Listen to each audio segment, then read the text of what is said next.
Dando continuidade, respeitando as inscrições, vamos ouvir agora a palavra da professora Amanda Gugel.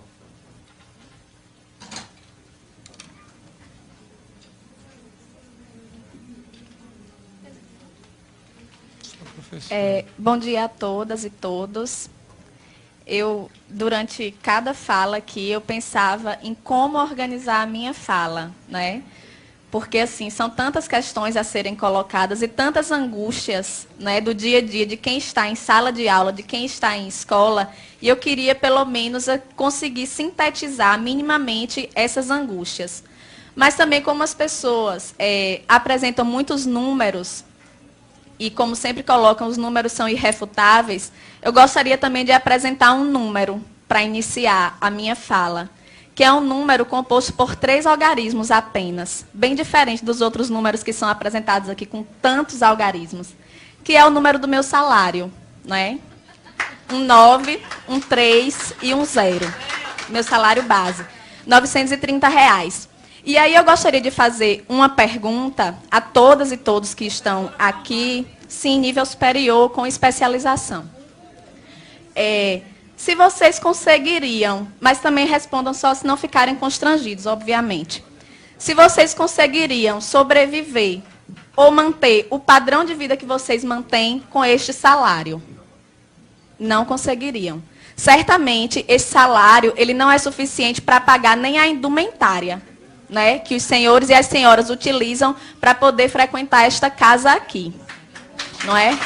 Então, assim, a minha fala não poderia partir de um ponto diferente desse, porque só quem está em sala de aula, só quem está pegando 3 ônibus por dia para poder chegar ao seu local de trabalho, um ônibus precário, inclusive, é que pode falar com propriedade sobre isso.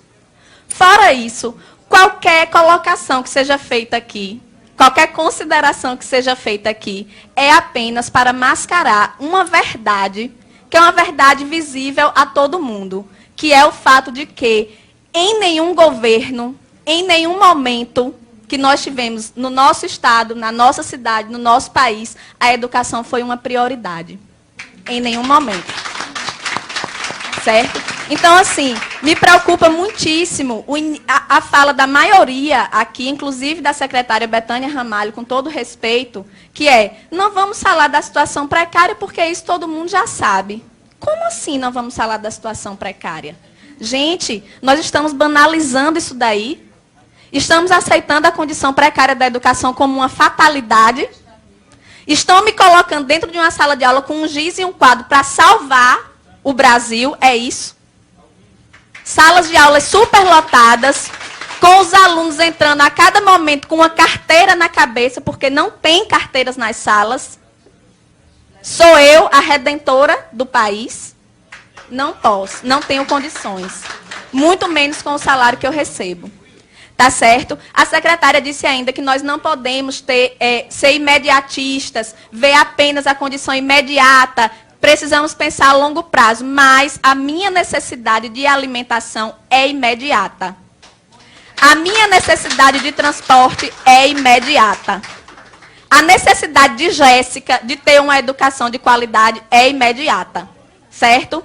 Então, eu gostaria de pedir aos senhores, inclusive, que se libertem dessa concepção errônea, extremamente equivocada, isso eu digo com propriedade, porque sou eu que estou lá, inclusive, além, propriedade maior até do que os grandes estudiosos, parem de associar a qualidade de educação com professor dentro de sala de aula. Parem de associar isso daí. Porque não tem como você ter qualidade em educação com professores 3 horários em sala de aula. Certo? Porque é assim que os professores multiplicam os 930. 930 de manhã, 930 à tarde, 930 à noite, para poder sobreviver. Não é para andar com bolsa de marca, nem para usar perfume francês. Certo? É para ter condição de pagar a alimentação dos seus filhos. É para ter condição de pagar uma prestação de um carro, que muitas vezes eles compram, para poder se locomover mais rapidamente entre uma escola e outra, e que eles precisam escolher o dia em que vão andar de carro, porque não tem condição de comprar o combustível. Tá certo? Então, a realidade nossa, o cenário da educação no Rio Grande do Norte hoje é esse. E eu não me sinto constrangida em apresentar o meu contra-cheque, nem a aluno, nem a professor, nem a nenhum dos senhores aqui, porque eu penso que o constrangimento deve vir de vocês. Sinto muito, eu lamento, mas deveriam todos estar constrangidos, entende? Então, assim, entra governo e sai governo, e eu peço desculpa mais uma vez, Betânia, mas não tem novidade na sua fala. Sempre o que se solicita da gente é paciência. É tolerância. E eu tenho colegas que estão aguardando pacientemente há 15 anos, há 20 anos, por uma promoção horizontal. Professores que morrem e não recebem uma promoção. Então eu quero pedir à secretária, em primeiro lugar, paciência também, porque nós não aguentamos mais esse discurso. Não aguentamos. O que nós queremos é objetividade. Como é que é? Queremos sair desse impasse? Queremos. Mas como? Sem nenhuma proposta, de mãos abanando? Voltar mais uma vez desmoralizado para a sala de aula, para o aluno dizer, professora, a gente ficou aqui sem ter aula e só isso. Vocês receberam R$20, R$30, dão risada. Pedimos ainda, secretária, respeito. Para que a senhora não vá mais à mídia dizer assim, pedimos flexibilidade, como se nós fôssemos os responsáveis pelo caos, que na verdade só se apresenta para a sociedade quando nós estamos em greve, mas que está lá todos os dias, dentro da sala de aula, dentro da escola, em todos os lugares. Certo? Então, respeito. Não se refira à nossa categoria dessa forma, não se refira. Nem se refira apenas como se fosse a direção do Síndico que está querendo fazer essa greve. Não é não, é 90% da categoria. 90% da categoria no estado inteiro, nos interiores, aqui na capital. Certo? Pedimos aos deputados apoio. Estejam mais presentes, participem ali, vão à nossa assembleia, procurem ouvir esses trabalhadores, procurem saber a realidade. Certo? Pedir à promotoria que esteja com a fiscalização efetiva ao Ministério Público.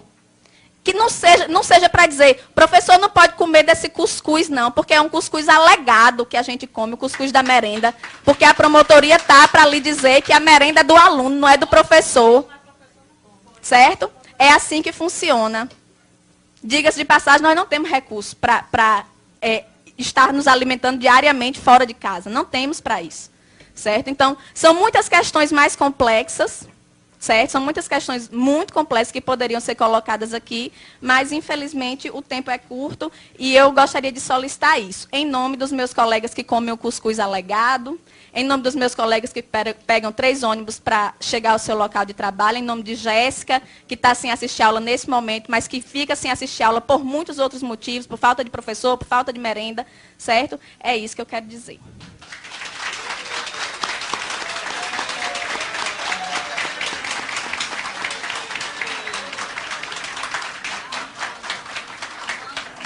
Parabéns à professora Amanda Gurgel.